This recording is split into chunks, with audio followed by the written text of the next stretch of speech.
मेरे पति के देहांत के बाद मैं अपने इकलौते बेटे के यहाँ रहती थी। मेरी बहू का एक अलग ही रूप मुझे देखने को मिला, साथ ही बेटे का भी। दोनों के मन में क्या है मैं अच्छे से जानती हूँ।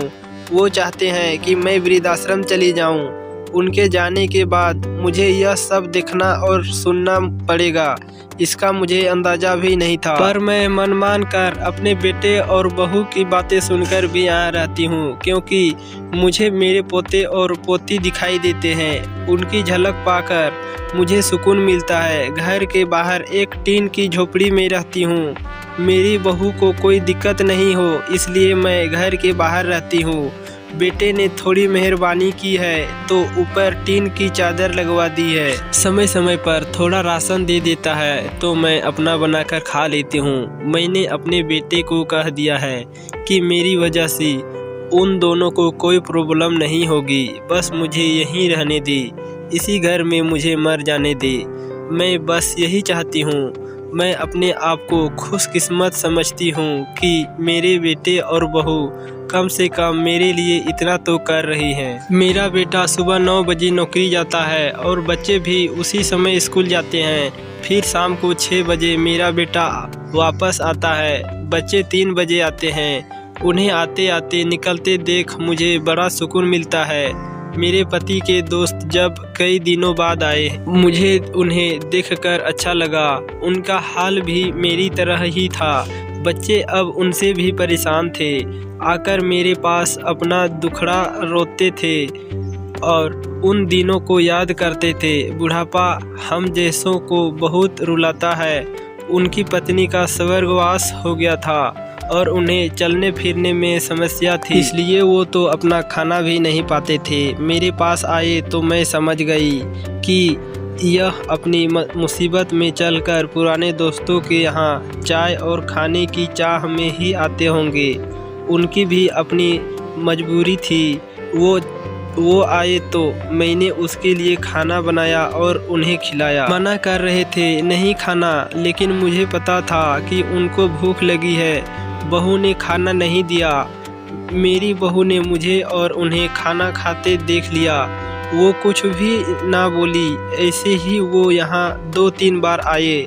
जब भी वो आते मैं उन्हें खाना खिलाती। फिर उनके जाने के बाद जब मेरा बेटा आया तो बहू कहती है कि तुम्हारी माँ कितनी बेशर्म है। पता नहीं किस किस को आजकल बुलाकर खाना खिला रही है। बड़ी मुश्किल से कमाया जाता है और यह लुटाने में लगी। इनका राशन बंद करो। कुछ दिन भूखी रहेगी तो अकल ठिकाने आएगी।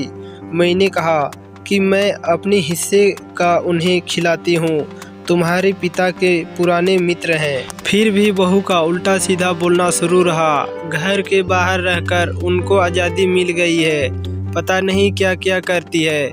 बेटा भी बोला कि कुछ दिन भूखा ही रहने दो इन्हें। मुझे मेरे बेटे ने घर के पीछे सीढ़ी के पास ले जाकर बैठा दिया। कहा कि अब यही बैठो। मेरे तो अब आंसू भी सूख गए थे। अगले दिन मुझे खाना नहीं मिला। मेरे टीन के उस छोटे से कमरे को बहू ने तोड़ दिया। तब मुझे लगा कि अब मैं गलत कर रही हूँ। एक दिन पूरा भूखा रहने के बाद मैंने सोचा कि मैं गलत कर रही हूँ। मुझे अब अपने बेटे के यहाँ नहीं रहना चाहिए और शायद गलती भी मेरी ही है। मेरी ही परवरिश में कोई कमी रही है, तभी तो यह परिणाम आया। गलती सुबह मैंने अपने बेटे को कहा कि मुझे वृद्धाश्रम छोड़ा। अब मैं तुम दोनों को ज़्यादा परेशान नहीं करना चाहती। बहू ने कहा कि एक दिन भूखी रही तो अकल ठिकाने आ गई ना। बेटे के चेहरे पर भी अजीब सी खुशी थी। जल्दी से तैयार हो गया मुझे छोड़ने के लिए। बहू कह रही थी कि आज की छुट्टी ले लो, यही आसपास मत छोड़ाना, कहीं 3 दिन में वापस आ जाए। मैंने अपनी बहू से कहा कि बेटी चिंता मत करो, मैं अब नहीं आऊँगी। मैंने अपने पोता पोती को गले लगाया। मुझे पता था कि अब मिलना नहीं हो पाएगा। बेटे को भी चाहती थी कि अब एक बार जी भर के गले लगा लो, लेकिन वो बोला चलो जल्दी करो। मैंने बहू को कहा कि बेटी अपना ध्यान रखना। मेरा बेटा मुझे छोड़ आया।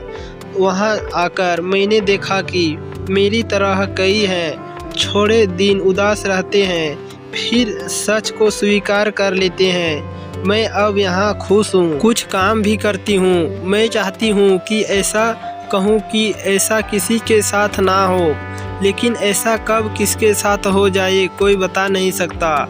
लेकिन माँ बाप को ऐसे समय के लिए भी तैयार रहना चाहिए। बस बच्चों को पाल कर बड़ा कर दो, उनसे कुछ उम्मीद मत रखो। तो दोस्तों, यह थी हमारी आज की कहानी। आपको क्या कहना है इस कहानी के बारे में?